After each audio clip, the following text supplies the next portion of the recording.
Hello student, electrochemistry के lecture second में आप सभी का स्वागत है। लास्ट क्लासेस में अपन ने डेनियल सेल के स्ट्रक्चर और जो भी उसकी केमिकल रिएक्शन थी वो एनोड में कैथोड में उन पे चर्चा की थी। वहाँ से क्या क्या क्वेश्चन बनते हैं इस पर भी अपन ने चर्चा की। अब अपन आगे चलते हैं, अपना आगे का टॉपिक है इलेक्ट्रोड पोटेंशियल। देखो बच्चों, अपने दो इलेक्ट्रोड थे, एनोड और कैथोड। तो एनोड और कैथोड के जो विभव का अंतर होता है, एनोड और कैथोड के विभव का अंतर ही क्या कहलाता है? Cell potential.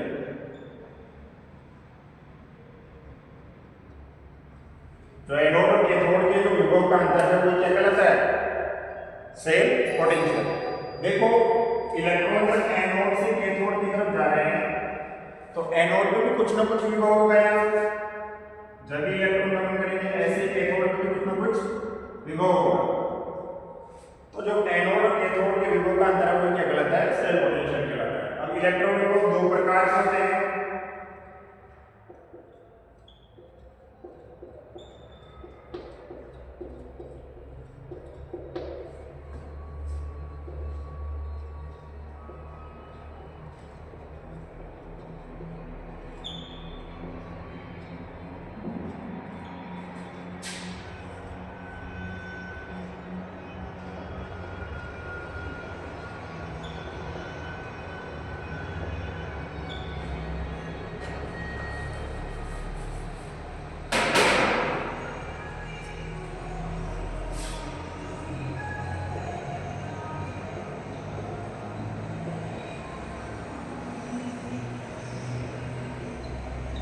ऑक्सीकरण विभव और अपचय विभव, ऑक्सीडेशन पोटेंशियल और रिडक्शन पोटेंशियल।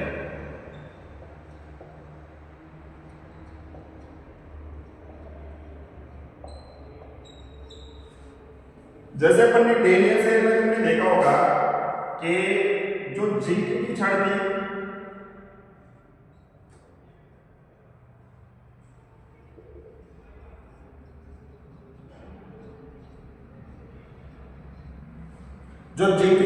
उसमें जिंक दो इलेक्ट्रॉन त्याग करके और Zn+2 में कन्वर्ट हो रहा था।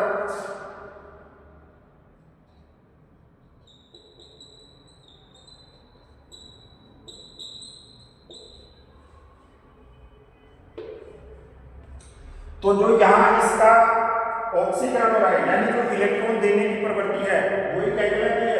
ऑक्सीकरण विभव।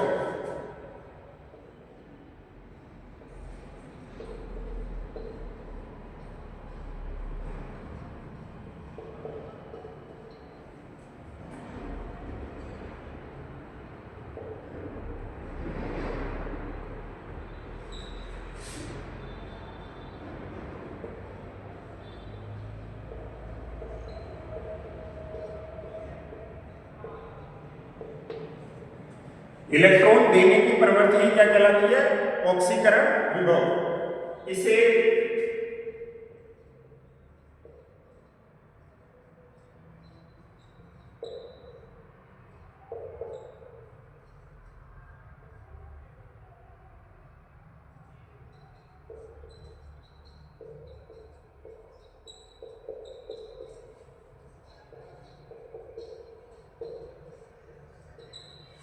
इसे ऑक्सीडेशन या Zn+2 के द्वारा दर्शाया जाता है। देखो, Zn से Zn+2 बन रहा है, यानी दो इलेक्ट्रॉनों का त्याग हो रहा है। तो दो इलेक्ट्रॉनों का अगर त्याग हो रहा है तो इसका क्या हो गया? ऑक्सीकरण हो गया, चार्ज बढ़ गया। ठीक है, इसीलिए क्या कहते हैं इसको? ऑक्सीकरण विभव। तो ऑक्सीकरण विभव की सीधी सी डेफिनेशन है कि इलेक्ट्रॉन देने की जो प्रवृत्ति होती है वही क्या कहलाती है? ऑक्सीकरण विभव कहलाता है। इसी तरह अगर अपन रिडक्शन पोटेंशियल की बात करें तो अपन ने डेनियल सेल में पढ़ा था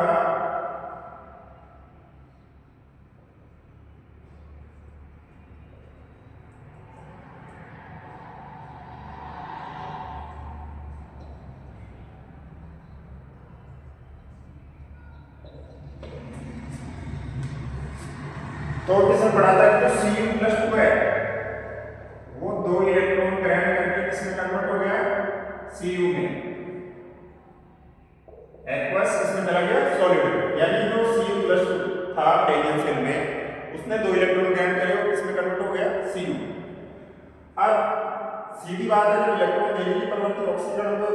क्या कहेंगे अपन कि जो इलेक्ट्रॉन ग्रहण करने की प्रवृत्ति है उसे क्या बोलते हैं, अपचयन विभव।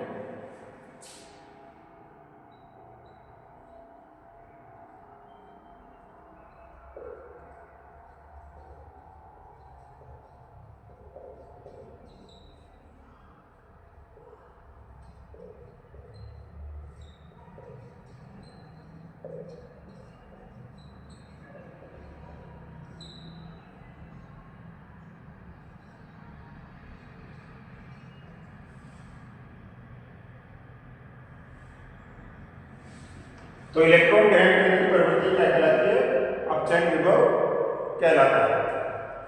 इसे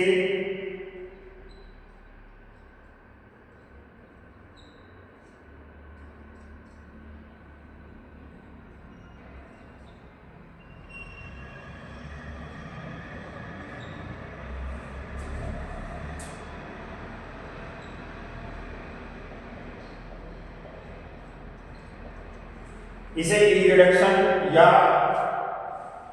Cu+2 ऑब्लिक Cu, यानी Cu+2 किसमें कन्वर्ट हो रहा है, Cu में, यानी Cu+2 ने 2 इलेक्ट्रॉन ग्रहण करे और वो किसमें चला गया, Cu में। तो इसे दर्शाने के लिए 2 तरीके नोट कर लो इसे।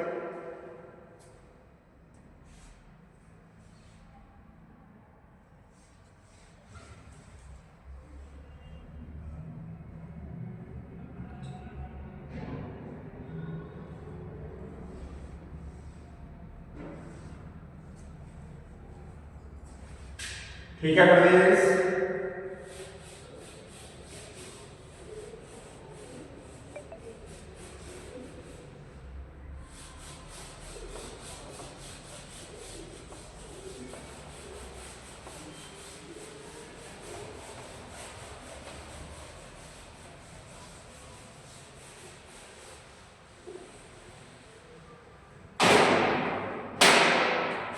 अब ये तो बात हो गई ऑक्सीकरण विभव और अपचयन विभव की। यदि ये दोनों ही अगर मानक परिस्थितियों में हो तो इनको मानक ऑक्सीकरण विभव और मानक अपचयन विभव कहा जाता है। मानक परिस्थितियां क्या है,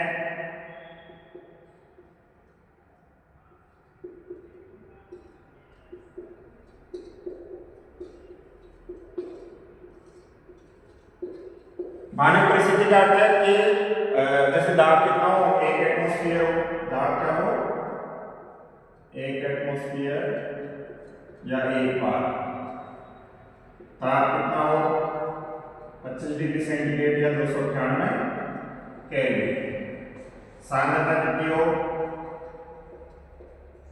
1 मोल। अगर इन परिस्थितियों पर कोई भी जैसे ऑक्सीकरण विभव तो क्या कहलाएगा, मानक ऑक्सीकरण विभव। जैसे सपोज करो ऑक्सीकरण विभव में क्या है, जैसे मान लो जिंक सल्फेट है, तो जिंक सल्फेट की अगर सांद्रता अपन 1 मोल ले ले, ठीक है, तो वो क्या होगी, मानक परिस्थिति होगी। तो उस स्थिति में क्या कहलाएगा, मानक ऑक्सीकरण विभव, मानक अपचयन विभव। यानी मानक परिस्थितियों में इलेक्ट्रॉन को ग्रहण करना या इलेक्ट्रॉन को त्यागना वो मानक अपचयन और मानक ऑक्सीकरण विभव में चले जाएंगे। मान लो इलेक्ट्रॉन त्यागने की प्रवृत्ति आ रही है मानक परिस्थितियों में, तो क्या कहलाएगा, मानक ऑक्सीकरण विभव। इसको कैसे दर्शाएंगे, जैसे अपन डेल एक्स की बात करें,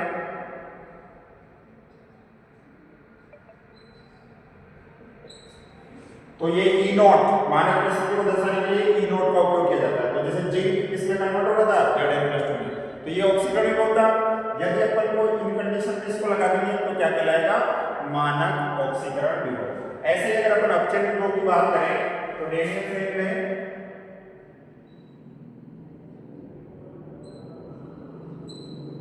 जो Cu+2 था वो किसमें कन्वर्ट हो रहा था, Cu में। तो जो मानक परिस्थितियों में है वो अपचयन विभव उसका क्या कहलाएगा, मानक अपचयन विभव। Is that clear? यहां तक मेरे हिसाब से समझ में आ जाना चाहिए सभी को। और यदि किसी को समझ में नहीं आए तो पर्सनल कांटेक्ट कर सकता है मेरे से। एक बार बता दो,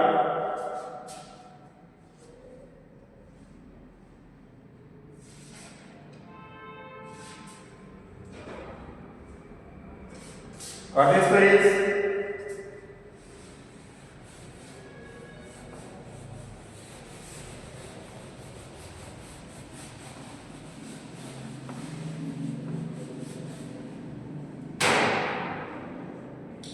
अब मैं कुछ टर्म्स लिख रहा हूं, आपको पहचानना है कि वो ऑक्सीजन विभव है, ऑक्सीकरण विभव है, क्या है।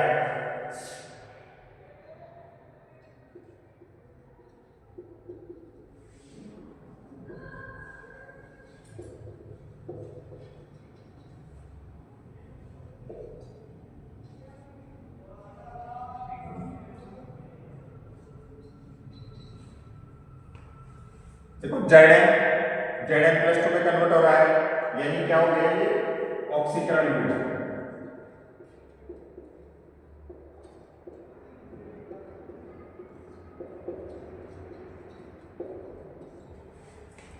Zn+2 में 2 इलेक्ट्रॉन त्याग करने के बाद कन्वर्ट हो रहा है, तो ये क्या हो गया ऑक्सीकरण।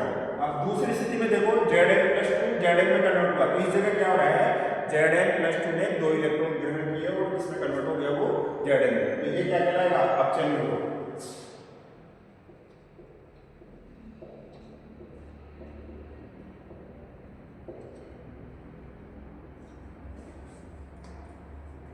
यहां भी Zn+2 Zn में कन्वर्ट हो रहा है, यानी अपचयन विभव है, लेकिन नोट लगा हुआ है, इसलिए क्या कहा जाएगा मानक अपचयन विभव। क्या कहा जाएगा मानक अपचयन विभव।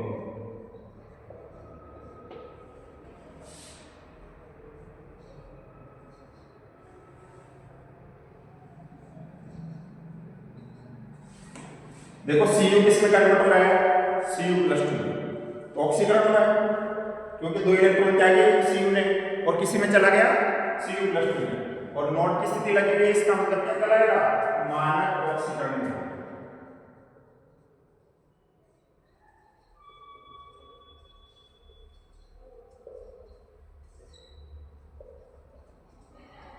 मानक ऑक्सीकरण विभव, स्टैंडर्ड ऑक्सीडेशन पोटेंशियल। ठीक है, तो इन सबको नोट कर लो। ये क्या है कि न्यूमेरिकल में काम आएंगे, तो वहां तुम्हें बड़ा यूजफुल होगा कि ऑक्सीकरण विभव, अपचयन विभव, ये इसको डिनोट कैसे करते हैं। न्यूमेरिकल नीट वीट के एग्जाम में भी न्यूमेरिकल पूछा जाता है और 12th मोड में भी आ सकता है। ये तो है कि केमिकल काइनेटिक्स और सॉल्यूशन में से तो आता ही आता है, कई बार इलेक्ट्रोकेमिस्ट्री में से भी आ जाता है, तो वहां भी न्यूमेरिकल अब अपन आगे चर्चा करेंगे इसके बारे में। तो ये न्यूमेरिकल में काम आएंगे, इसलिए इनको नोट कर लें इस तरह से।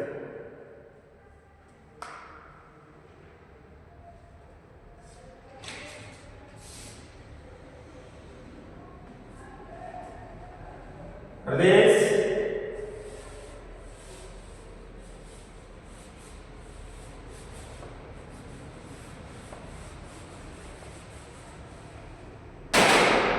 नेक्स्ट अपने को सेल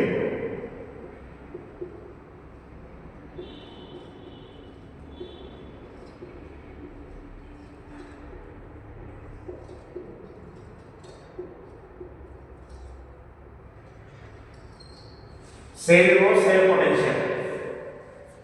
देखो सेल वो क्या है, अपने केमिस्ट्री में संस्था चलती है IUPAC, सभी ने सुना रखा होगा नाम इसका, international union of pure and applied chemistry. इन्होंने कहा कि जो ई सेल होता है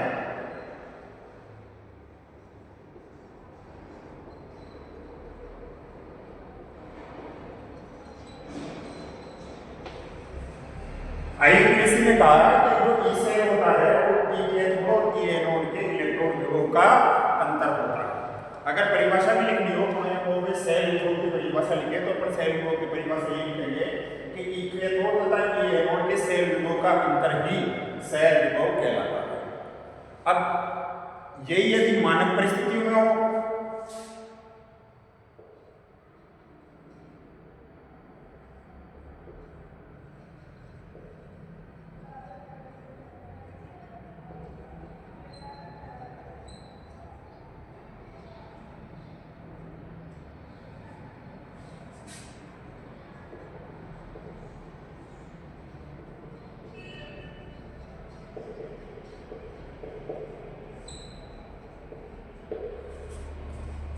तो ये फॉर्मूले दोनों बहुत इंपॉर्टेंट है, इनको नोट कर लें, प्लीज, न्यूमेरिकल में काम आते हैं अपने।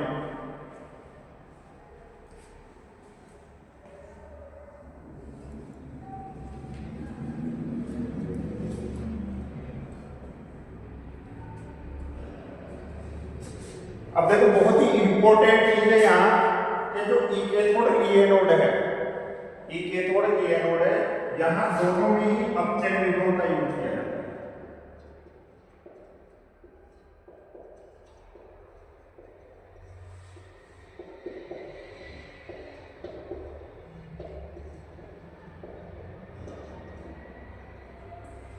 जो ई कैथोड ई एनोड है वहां इसमें दोनों में ही अपचयन विभव का उपयोग किया जाता है। ये अपचयन विभव का यूज कैसे करते हैं, क्या है, ये अभी अपन आगे डिटेल से पढ़ेंगे, इलेक्ट्रोकेमिकल सीरीज आएगी आगे, वहां देखेंगे अपन। ऐसे यदि मानक परिस्थितियों में हो तो क्या कहलाएगा, मानक अपचयन विभव। तो इन दोनों में किसका उपयोग करेंगे, मानक अपचयन विभव।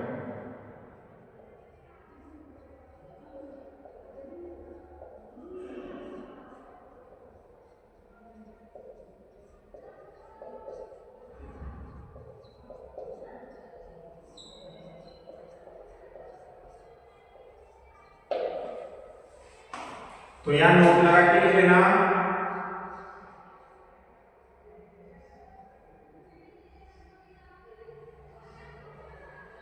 ई cathode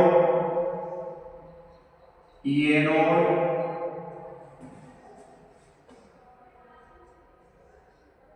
E naught cathode E not anode सभी में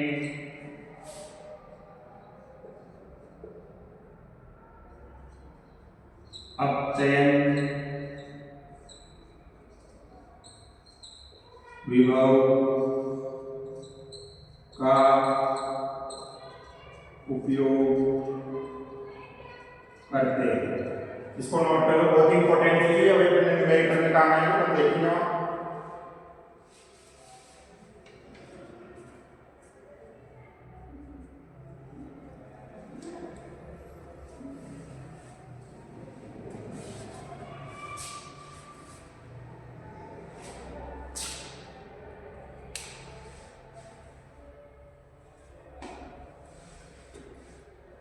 चले आगे।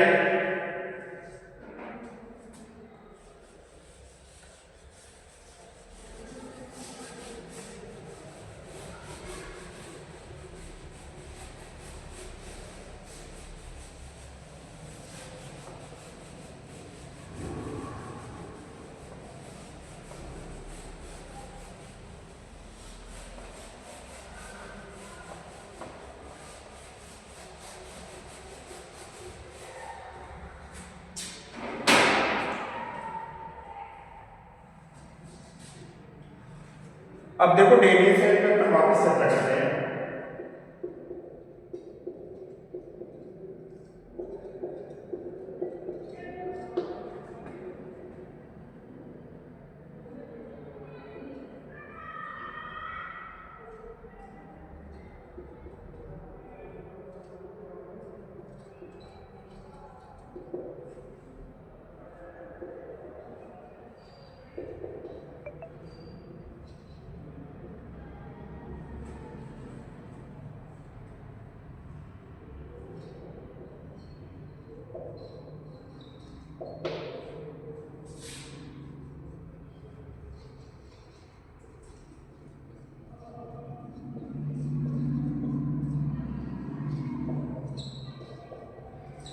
रेडियन से भी देखो E not Zn oblique Zn+2 ये दिया हुआ है 0.76 और E not Cu +2 oblique Cu दिया हुआ है 0.34। तो अपन को क्या करनी है, E सेल की गणना करनी है।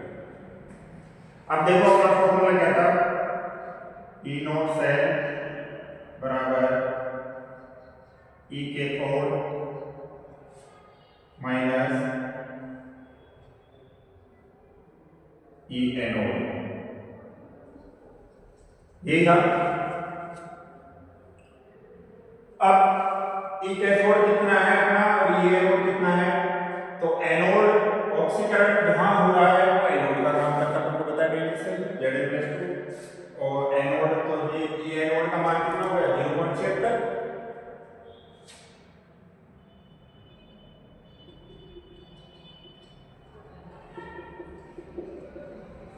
और कैथोड के रूप में कौन सा काम कर रहा है कॉपर इलेक्ट्रोड। तो जो ई कैथोड वो कितना हो गया 0.34। तो अपन सीधा सीधा ऐसे रखें मान ई कैथोड 0.34 माइनस 0.76 तो 0 पॉइंट कितना आ गया आपके पास 42 वोल्ट। अगर इस तरह से आपने कर दिया तो क्या हो गया गलत।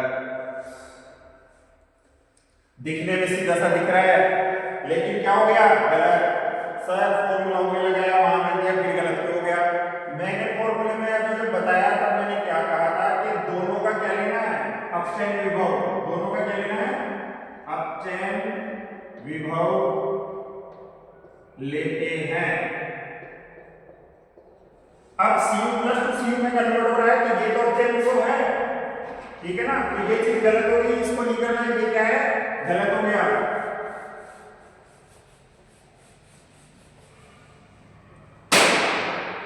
क्या लेते हैं अपचयन विभव।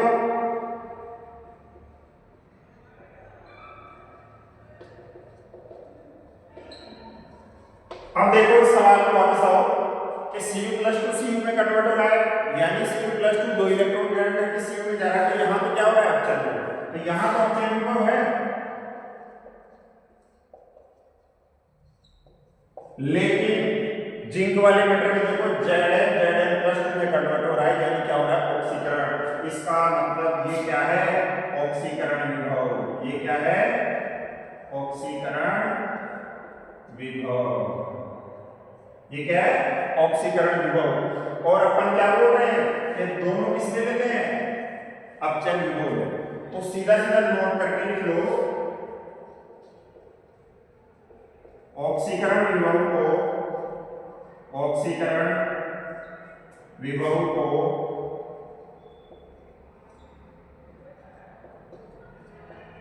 अपचयन विभव में बदलने के लिए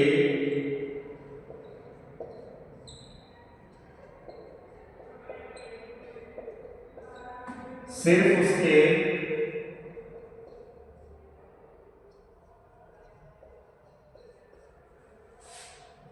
चिन्ह साइन में चेंज कर देते हैं।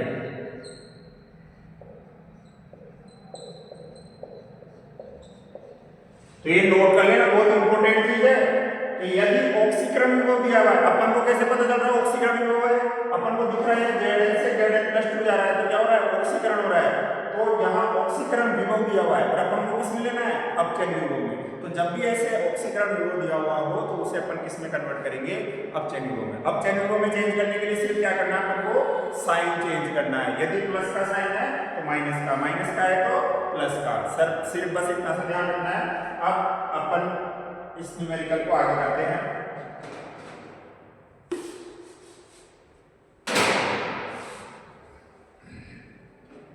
कर लिए नोट कर दो परेश।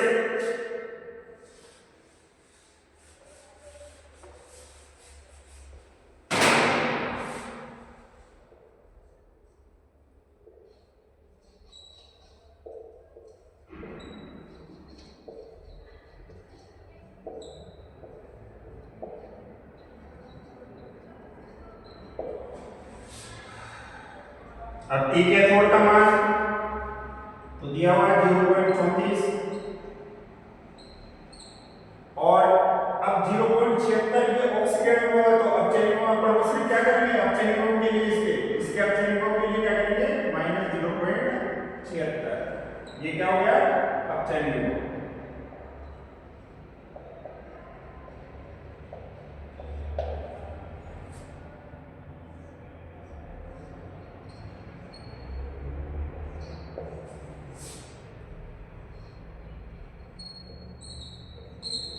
ये माइनस माइनस क्या हो गया प्लस, तो कितना आ गया 8.10 वोल्ट। और तुम्हारे एनसीईआरटी बुक में सीधा लिखा हुआ है कि डेलियन सेल के लिए इलेक्ट्रॉन ड्रॉप का मान कितना होता है 1.10 वोल्ट। तो यहाँ तुम्हें निकालना को बता दिया गया है तुम्हारे एनसीईआरटी बुक में, ये बोर्ड के एग्जाम में पूछा हुआ है कि जो डेलियन सेल होता है उसके लिए सेल पोटेंशियल का मान कितना होता है 1.10 वोल्ट। ये आता कैसे है ये भी तुम्हें बता दिया है, क्योंकि तुम्हारे जो न्यूमेरिकल है ये कंपटीशन का एग्जाम लो चाहे नीट का एग्जाम लो उसमें तुम्हें न्यूमेरिकल पूछा जाएगा, तो वहां बच्चे अक्सर यही गलती करते हैं कि चिन्ह को चेंज करना भूल जाते हैं। तो ये कंपटीशन में अवश्य ध्यान रखें, यदि ऑक्सीकरण विभव दिया हुआ है तो उसको अपचयन विभव में कन्वर्ट करें, साइन चेंज करें।